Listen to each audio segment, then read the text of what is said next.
Hi guys, I'm Ashish and I'm currently pursuing my Masters of Philosophy in Rural Development from Tata Institute of Social Sciences, Tuljapur campus. So in this video, I would like to be actually briefing you all on how the admission process works for various research programs under TIS. So before proceeding with this video, I would like to request you all in case of any queries or comments or suggestions, etc. Please put it down in the comment section below so that our team could get back to you as soon as possible. Uh, now, as you all know, Tata Institute of Social Sciences is a very well established university. There are four campuses, the main one being in Mumbai, Tuljapur, Hyderabad, and Guwahati. Now, as future researchers, you might be very sure of the field you want to research in, or you might not be also. So, why am I trying to pull your attention towards this? Is that uh, if in case you all know your research interests, my sincere suggestion would be to go to the website of that particular university. For example, now since I'm talking to you all about this, please go on to the TISS website. It's a very comprehensive website wherein you have a lot of information, the kind of research output that happens, and the various different schools that are there with all the faculty profiles. So why am I telling you to do this is that you can actually match your research interests to the particular school or to a particular faculty profile. Uh, the reason being that once you start your application for TISS, you are asked to give your preferences, two main preferences to two different schools or two different programs. All right. So please go ahead, do this first, and then you go on into the application process. So now moving on to the eligibility criteria, I think there's one particular file which is very clearly and in a very short way written what all are the criteria needed to join these programs. So as far as MPhil program goes, you need to have a master's degree, yeah, and then and above 55%. Oh, obviously, all these percentages are written on the file out there. And as far as PhD program goes, you might be asked to have some work experience of about 2 years or 3 years. Yeah. So what happens? So once you join for your MPhil program, it's a 2 years program, and PhD program, it's a 3 years program. All right. So now, so for the PhD programs, work experience might not be mandatory, but then pretty sure it would add on to your or add on to your profile. WorkX would surely add on to your profile. Now, moving on with the application process. So I would like to highlight four main points here. So the first one, okay. So while you're applying, they would ask you for a research proposal with within 1,000 words. All right. So please remember this. This is one of the main criteria that is being asked during the application process, as the first round of scrutinizing would be based totally on this research proposal. All right. So please remember that you have these particular headings under the proposal. One is broad field of study, statement of the research problem, scope, three main objectives, rationale, significance, and the research methodology. Try to emphasize more um, on the clarity of the subject, all right, that you are looking into, like, and the research methods also play a very important role. Then, uh, after this primary scrutinizing of this application, you are asked to take the test RAT, that is the research aptitude test. Moving on with what is research aptitude test and how does it go? So it has two parts. It's a total for 100 marks. It has two parts wherein The first part is for 40 marks and it covers all the general analytical skills. And the second part is for 60 marks, which is again, there are about 6 questions and you are asked to answer 3. And they're more subject knowledge, and they're very subjective in nature to the questions. So the thing is, in part 1, there are 2 questions and you might be asked to write either one of them, and one would be totally quantitative in nature. If you're good with numbers, please go ahead for this question. Uh, the other one is qualitative, where you're good at narrative analysis, etc. Please go about with this question. Now, what kind of questions or what kind of portions that would come, I can never really tell you all, okay, this is the particular thing that can come. No, it doesn't work that way. So please try to be, read the news, guys. Current affairs is one main important thing that you should always read. Yeah, so current affairs is one main topic which they could concentrate on. And the second one is that probably to different schools that you have applied to. Suppose you have applied, like for me, I have applied for rural development, right?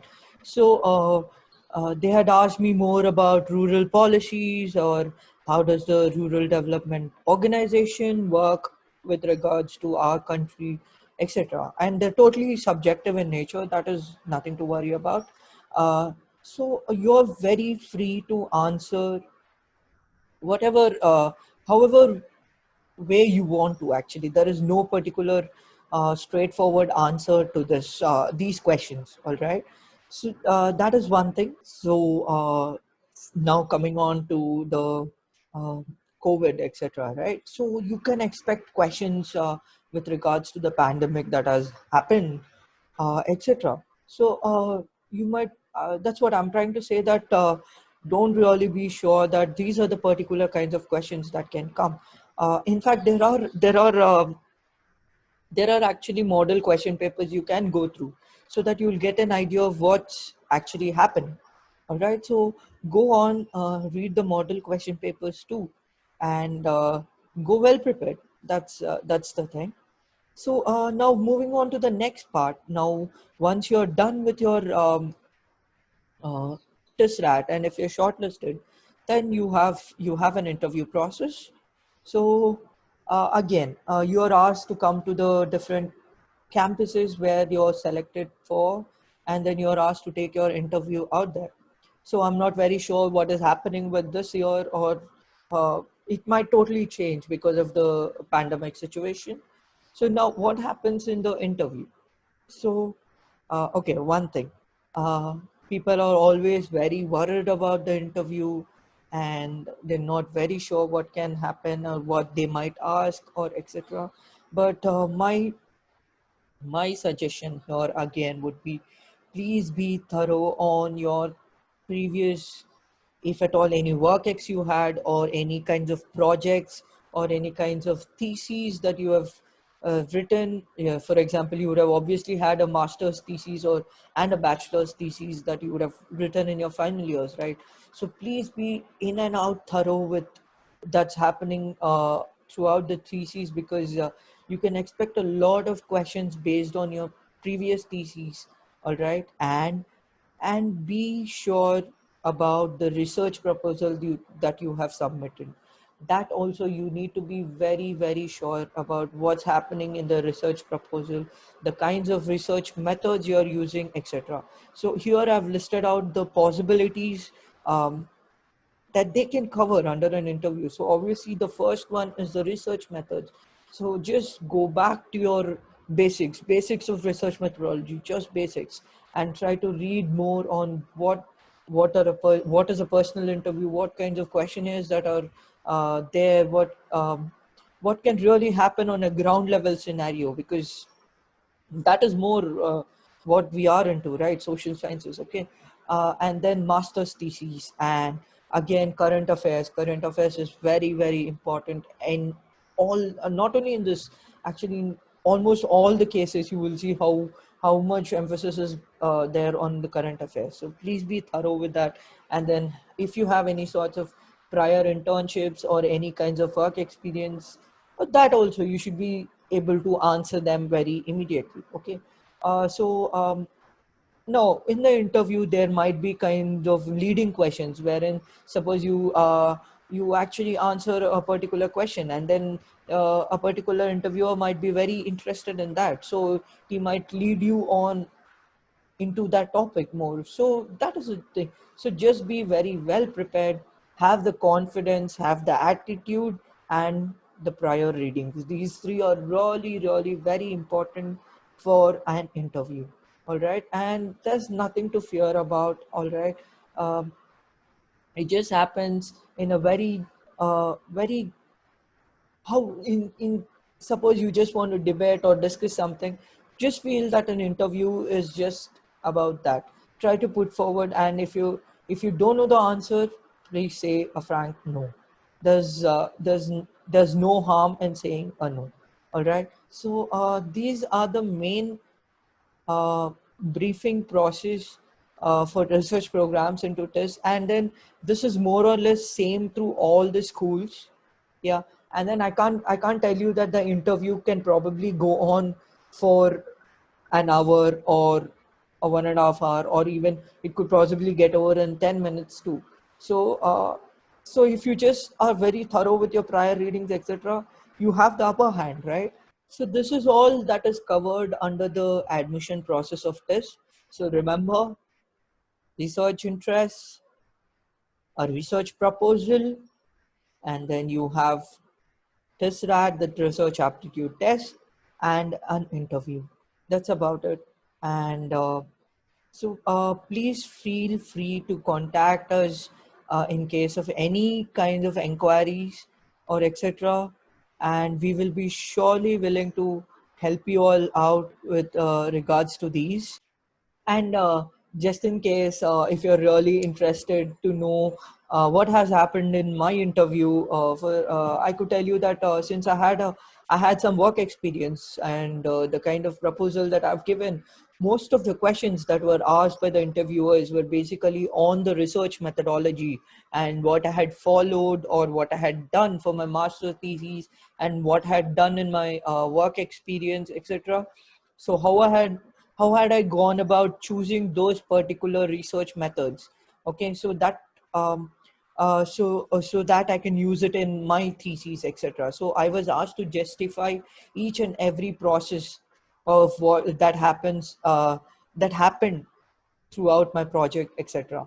So if that could really be, so that could really be to what extents that the interviewer can go into. So finally, I really hope that I could give you all a very, very brief idea on how the interview process or the admission process happens uh, in TISS for all the programs. More or less everything happens in this way. So if in case you have any sorts of queries or inquiries, once again, please put it down in the comment section below so that we can really get back to you all in a more specific manner if need be. All right. Thank you so much for uh, going through this video, and would really appreciate if you would share and like and comment. Thank you.